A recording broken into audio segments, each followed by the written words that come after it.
స్వామియే శరణమయ్యప్ప. ఈ దివ్య మంత్రాన్ని జపిస్తున్న ప్రతి భక్తుడికి తెలుసా, శబరిమల వాసుడి చరిత్ర వెనుక ఈ సృష్టికి అంతు చిక్కని ఒక కర్మబంధం, ఒక ఆధ్యాత్మిక పజిల్ దాగి ఉందని. నిత్య బ్రహ్మచారిగా కొలువబడే అయ్యప్ప స్వామి భూమిపైకి మణికంఠుడిగా రాకముందే దేవలోకంలో పూర్ణ మరియు పుష్కల అనే ఇద్దరు దివ్య కన్యలను పవిత్రంగా పెళ్లి చేసుకున్నారు. ఒకవైపు ఇద్దరు భార్యలు, మరొక వైపు కఠినమైన బ్రహ్మచర్యం. ఇది ఎందుకోసం? ఆయన జన్మకు మూలం కేవలం మోహిని లీల కాదు, అది మహాగురువు దత్తాత్రేయ స్వామి మరియు ఆయన శిష్యురాలు లీలాదేవి మధ్య జరిగిన ఒక దైవ సంబంధమైన శాపం, ఒక ప్రేమ నిరాకరణ. గురువుపై శిష్యురాలిచ్చిన ప్రతిజ్ఞ శాపంగా ఎలా మారింది? అయ్యప్ప స్వామికి శబరిమల ప్రతిష్టకు మధ్య ఉన్న ఈ అంతు చిక్కని కర్మబంధాల చిక్కుముడిని ఆవిష్కరిద్దాం. ఈ విశ్వరహస్యం మీ నమ్మకాన్ని, భక్తిని పూర్తిగా మార్చేస్తుంది. అయితే ఈ కథలో మొదటి అంకం దత్తాత్రేయ స్వామి పరిచయం. ఆయన బ్రహ్మ, విష్ణు, మహేశ్వరుల త్రిమూర్తుల యొక్క సంపూర్ణ దివ్య అంశతో జన్మించిన మహాగురువు. ఆయన ఆశ్రమంలో ధర్మానికి, వైరాగ్యానికి అత్యంత ప్రాధాన్యత ఉండేది. అయితే లీలాదేవి, ఆమె త్రిదేవతల సరస్వతి, లక్ష్మి, పార్వతి అంశతో కూడిన శక్తివంతమైన శిష్యురాలు. ఆమెకు గురువు పట్ల ఉన్న భక్తి నెమ్మదిగా మానవ సహజమైన కోరికగా మారి ఆయనను తన భర్తగా పొందాలని ఆశించింది. అయితే దత్తాత్రేయ స్వామి ఆ కోరికను వైరాగ్యంతో తిరస్కరించగా గాయపడిన లీలాదేవి అహంకారంతో ప్రతిజ్ఞ చేసింది, ఒక ఆడరాక్షసి చేతిలో మీరు పరాజయం పొంది నిస్సహాయకులుగా నిలబడే వరకు నేను శాంతించను అని. అయితే దత్తాత్రేయ స్వామి కరుణతో ఆమె అహంకార కర్మను తొలగించడానికి ప్రతిశాపాన్ని ఇచ్చారు. నువ్వు వెంటనే మహిషి అనే శక్తివంతమైన రాక్షసిగా పుడతావు. నిన్ను కేవలం హరిహరసుతుడు మాత్రమే సంహరించగలడు. ఆ మరణమే నీకు మోక్ష మార్గం అని. అయితే ఈ శాపం అయ్యప్ప అవతరణకు రంగం సిద్ధం చేసింది. ఇక ఈ కథలా ఉండగా ఇందులో రెండవ అంకం రాక్షస శక్తి ఉద్భవం. ఒకానొక రోజు రాక్షస రాజు అయిన రాముడు తపస్సు చేస్తుండగా దేవతల సహాయంతో గేదె రూపంలోని రాక్షసుడు మహిషుని చేత సంహరించబడ్డాడు. అయితే మరణించిన రాముడిని ప్రేమించిన గేదె రూపంలోని శాపగ్రస్త దేవతా స్త్రీ శ్యామల వారి కలయిక వల్ల రాముడు మరణించిన తర్వాత ప్రతీకారాగ్నితో నిండిన మహిషాసురుడు అర్ధమహిషము రూపంలో జన్మించాడు. తన తండ్రి మరణానికి ప్రతీకారం మరియు దేవతలపై తిరుగులేని ఆధిపత్యం కోసం మహిషాసురుడు బ్రహ్మదేవుడి కోసం అత్యంత కఠినమైన ఘోరమైన తపస్సును మొదలుపెట్టాడు. అయితే అతని తపస్సు తీవ్రతకు బ్రహ్మదేవుడు ప్రత్యక్షమయ్యారు. మహిషాసురుడు మొదట చావులేని అమరత్వం కోరగా సృష్టి ధర్మాన్ని అనుసరించి బ్రహ్మ తిరస్కరించారు. అయితే అమరత్వం దక్కదని గ్రహించిన మహిషాసురుడు తన అహంకారంతో రెండవ వరాన్ని కోరారు. దేవుడు, మనిషి, రాక్షసుడు, పశువు లేదా ఏ పురుషుడి చేతిలోనూ నాకు మరణం రాకూడదు. అప్పటికే స్త్రీల పట్ల లోకువ ఉన్న ఆయన కేవలం ఒక స్త్రీ చేతిలో మాత్రమే నాకు మరణం సంభవించాలి అని కోరారు. ఈ వరం అసాధ్యమని భావించి బ్రహ్మదేవుడు తదాస్తు అని వరాన్ని ప్రసాదించి అంతర్ధ్యానమయ్యారు. ఇక ఇందులో మూడవ అంకం అసాధ్యమైన వరం పొందిన మహిషాసురుడు అహంకారంతో దేవలోకంపై దండెత్తి ఇంద్రుడిని ఓడించి స్వర్గాన్ని ఆక్రమించాడు. అతడి అత్యాచారాలు ధర్మాన్ని సంక్షోభంలో పడేశాయి. అయితే మహిషాసురుడిని చంపడానికి, అతడిని వరంగా అడ్డుకోవడానికి దేవతలంతా త్రిమూర్తులతో సహా తమ తమ దివ్య శక్తులను ఒకే చోట కేంద్రీకరించారు. ఆ సమిష్టి శక్తి నుంచే మహాశక్తి స్వరూపిణి అయిన దుర్గాదేవి ఆవిర్భవించింది. ఇక దుర్గాదేవి మహిషాసురుడితో భయంకరంగా యుద్ధం చేసి వరం యొక్క పరిమితిని ఉపయోగించి త్రిశూలంతో అతడిని సంహరించింది. మహిషాసురుడి మరణానంతరం దత్తాత్రేయ శాపం యొక్క శక్తితో లీలాదేవి యొక్క అహంకార కర్మ మహిషాసురుడికి చెల్లెలుగా మహిషి అనే రాక్షస రూపంలో అవతరించింది. ఇక మహిషాసురుడు స్త్రీ చేతిలో చనిపోవడంతో మహిషికి దేవతలపై తీవ్రమైన అదుపులేని పగ పెరిగింది. ఈ పగతో ఆమె దత్తాత్రేయ శాపాన్ని నెరవేర్చడానికి సిద్ధమైంది. అయితే ఆ కథలా జరుగుతుండగా ఈ 4వ అంకం మన హరిహర సుతుడి జననం. అయితే మహిషి తన అమ్మకు ప్రతీకారం కోసం బ్రహ్మదేవుణ్ణి తపస్సు చేసి పిలువగా, నన్ను కేవలం శివుడు మరియు విష్ణువులకు పుట్టిన కొడుకు మాత్రమే సంహరించాలి అని వరమడిగింది. ఇది అయ్యప్ప కథకు కేంద్ర బిందువు.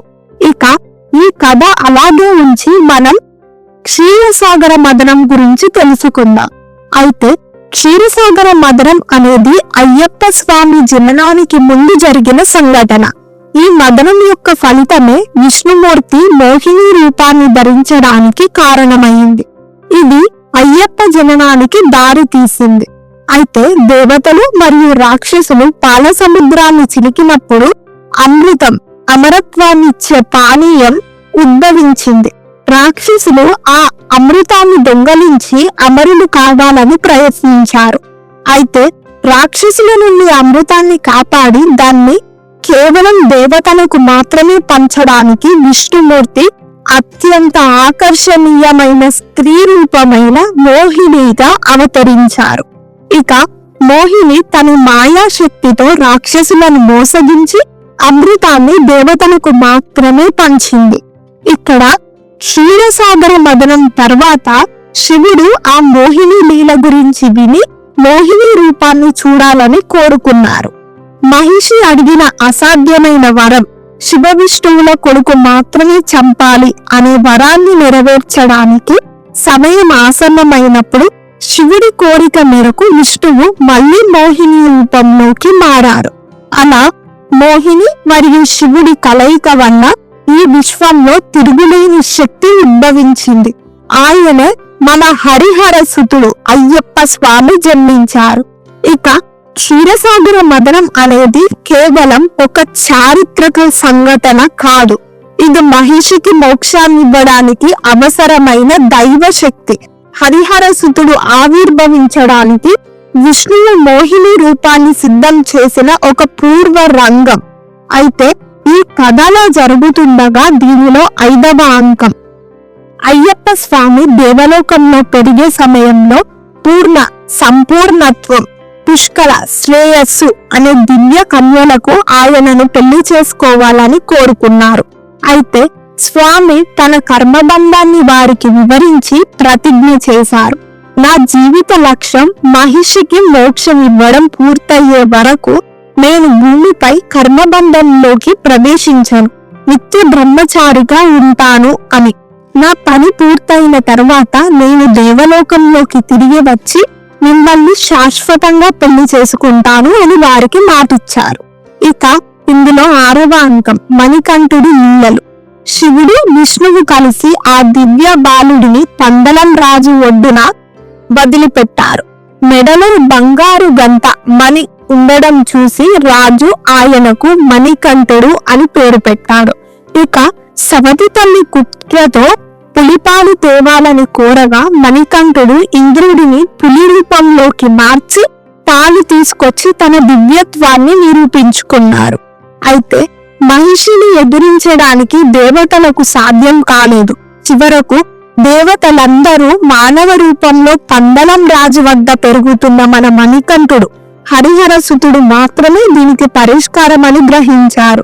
మణికంఠుడు తన అవతార లక్ష్యమైన లీలాదేవికి మోక్షం ఇవ్వడానికి మహిషిని సంహరించడానికి సంకల్పించారు. మణికంఠుడు మరియు మహిషి మధ్య భీకరమైన యుద్ధం కేరళ ప్రాంతంలోని దట్టమైన అరణ్యాలలో నేటి శబరిమల ప్రాంతానికి సమీపంలో జరిగింది. అయితే మహిషి తన రాక్షస శక్తిని బ్రహ్మదేవుని నుంచి పొందిన వరం యొక్క అహంకారాన్ని ఉపయోగించి మణికంఠుడిపై అనేక రకాలుగా దాడి చేసింది. ఆమె బలం, మాయాశక్తి మనుషులకు, సాధారణ దేవతలకు కూడా ఎదుర్కోలేనిది. అయితే మణికంఠుడు కేవలం మానవ బాలుడి రూపంలో కనిపించిన ఆయన హరిహర సుతుడు కావడం వల్ల తిరుగులేని శక్తిని కలిగి ఉన్నారు. ఆయన కేవలం రాక్షసుడిని చంపడానికి కాదు, ధర్మాన్ని నిలబెట్టడానికి వచ్చారు. అయితే మహిషి తన శక్తిని పూర్తిగా ఉపయోగించి మణికంఠుడిని ఎదిరించి ఈ యుద్ధంలో పందల రాజు సైన్యం కూడా పాల్గొంది. అయితే కాని మహిషి శక్తి ముందు వారు నిలబడలేకపోయారు. ఇక మణికంఠుడు చివరకు తను సాధారణ మానవుడు కాడని, ఆ దేవలోక అంశ అని నిరూపించారు. ఆయన మహిషిని బలంగా పైకెత్తి ఆకాశంలోకి విసిరి పడేశారు.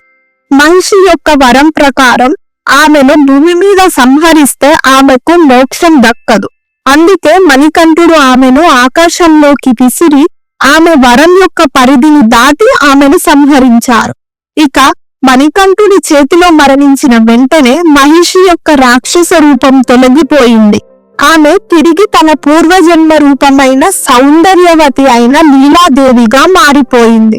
తన అహంకారం వల్ల గురువు దత్తాత్రేయ స్వామిపై వేసిన శాపం నుంచి, కర్మబంధం నుంచి శాశ్వతంగా విముక్తి పొందింది. మణికంఠుడు ఆ విధంగా తన అవతార లక్ష్యాన్ని పూర్తి చేశారు. అయితే కొన్ని పురాణాల ప్రకారం లీలాదేవి మోక్షం పొందిన తరువాత అయ్యప్ప స్వామిని వివాహం చేసుకోవాలని కోరింది. స్వామి శబరిమలలో కన్యస్వాములు రావడం ఆగిన రోజు నిన్ను వివాహం చేసుకుంటాను అని చెప్పి ఆమెకు సమీపంలో మాలిగా పురత్తమగా కొలువై ఉండే వరాన్నిచ్చారు. ఈ విధంగా మణికంఠుడు మహిషి యుద్ధం కేవలం ఒక పోరాటం కాదు, అది ధర్మస్థాపనకు మరియు శాపగ్రస్తమైన కర్మ విముక్తికి జరిగిన ఒక అత్యున్నత ప్రక్రియ. ఇక స్వామి తన ఆలయ స్థాపన కోసం ఎంచుకున్న ప్రదేశం కేరళలోని దట్టమైన పశ్చిమ కనుమలో ఉంది. ఈ ప్రాంతం ఒకప్పుడు శబరి అనే నిస్వార్థ భక్తురాలు, రామాయణంలో శ్రీరాముడిని సేవించిన శబరి నివసించిన ప్రదేశం. ఆమె పేరు మీదుగానే ఈ పర్వత ప్రాంతానికి శబరిమల, శబరి నివసించే పర్వతం అనే పేరు స్థిరపడింది. అయితే స్వామి తన బాణాలు విసిరి ఆలయాన్ని నిర్మించాల్సిన ఖచ్చితమైన స్థానాన్ని గుర్తించారని పురాణాలు చెబుతున్నాయి. ఇలా పందలం రాజు మణికంఠుడిని పెంపుడు తండ్రి మరియు కేరళ ప్రాంతంలోని ప్రముఖ రాజుల సహకారంతో అయ్యప్ప స్వామి ఆలయం నిర్మించబడినది. అయ్యప్ప స్వామిని ధర్మశాస్త్ర రూపంలో ప్రతిష్ఠించారు. ఈ రూపంలో స్వామి యోగముద్రలో వైరాగ్యాన్ని సూచిస్తూ కొలువై ఉంటారు. ధర్మశాస్త్ర అంటే ధర్మాన్ని పాలించేవాడు లేదా ధర్మాన్ని రక్షించేవాడు. ఇక శబరిమలలో అయ్యప్ప స్వామి నిత్య బ్రహ్మచారి, నిరంతర బ్రహ్మచర్యాన్ని పాటించేవారు. ఆ రూపంలో కొలువై ఉన్నారు. ఆయన దేవలోకంలో పూర్ణ పుష్కలకు ఇచ్చిన వాగ్దానాన్ని మరియు భూమిపై ధర్మస్థాపన యొక్క ఆవశ్యకతను అనుసరించి ఈ రూపాన్ని ఎంచుకున్నారు. అందుకే ఇక్కడ 10 సంవత్సరాల లోపు మరియు 50 సంవత్సరాల పైబడిన స్త్రీలకు మాత్రమే దర్శనం అనుమతించబడుతుంది. ఇక అయ్యప్ప స్వామి ప్రతిష్టాపనలో 18 మెట్లు కీలకమైనవి. ఈ మెట్లను దాటకుండా స్వామి దర్శనం సాధ్యం కాదు. 18 పర్వత దేవతలకు అంటే 18 దేవతలు లేదా 18 అంశాలకు ప్రతీకగా చెప్తారు ఈ 18 మెట్లను. ఇక మరో ఆధ్యాత్మిక వివరణ ప్రకారం ఈ 18 మెట్లు జీవితంలో దాటవలసిన 18 అంశాలకు ప్రతీక. 5 ఇంద్రియాలు, 5 రాగాలు, కోరికలు, ద్వేషాలు, 3 గుణాలు సత్వ, రజో, తమో, విద్య మరియు అవిద్య. ఈ 18 మెట్లను దాటితేనే భక్తుడు పరమాత్మను చేరుకోగలడు. ఈ మెట్లు ఎక్కడానికి ముందు భక్తుడు కఠినమైన దీక్షతో తెచ్చుకున్న ఇరుముడిని 2 అరలున్న పవిత్రత నుంచి తలపై ధరించి, ఇది స్వామి కోసం తెచ్చే పవిత్ర సమర్పణ అన్నట్టు. శబరిమల ప్రతిష్ఠ యొక్క ప్రధాన ఉద్దేశం కేవలం ఒక ఆలయాన్ని నిర్మించడం కాదు, ధర్మం, వైరాగ్యం మరియు కఠోర దీక్ష ద్వారా మాత్రమే పరమాత్మను చేరుకోగలమని భక్తులకు సందేశం ఇవ్వడం. ఇక ఆయన తన లక్ష్యం పూర్తయినప్పటికీ తన భక్తులకు కఠినమైన ధర్మనిష్టను వైరాగ్యాన్ని బోధించడానికి మరియు తన ప్రతిజ్ఞను పాటించడానికి నిత్య బ్రహ్మచారిగా ఉండిపోయారు. చూశారు కదా, అయ్యప్ప స్వామి జన్మ వెనుక ఉన్న దత్తాత్రేయ శాపం, మహిషి కర్మబంధం మరియు వైరాగ్య ప్రతిజ్ఞ వంటి సూక్ష్మ రహస్యాలు ఎంత లోతైనవో. ఈ అద్భుత గాథ విన్న తర్వాత మీ మనసులో భక్తి స్థాయి మరింత పెరిగిందని ఆశిస్తున్నాను. ఈ విశ్వ రహస్యాల అనావిష్కరణ మీకు నచ్చినట్లయితే దయచేసి మా ఛానల్ ని సబ్స్క్రైబ్ చేసుకోగలరని కోరుకుంటూ లైక్ చేయండి. కమెంట్ల రూపంలో మీ అభిప్రాయాలను మాకు తెలియజేయండి.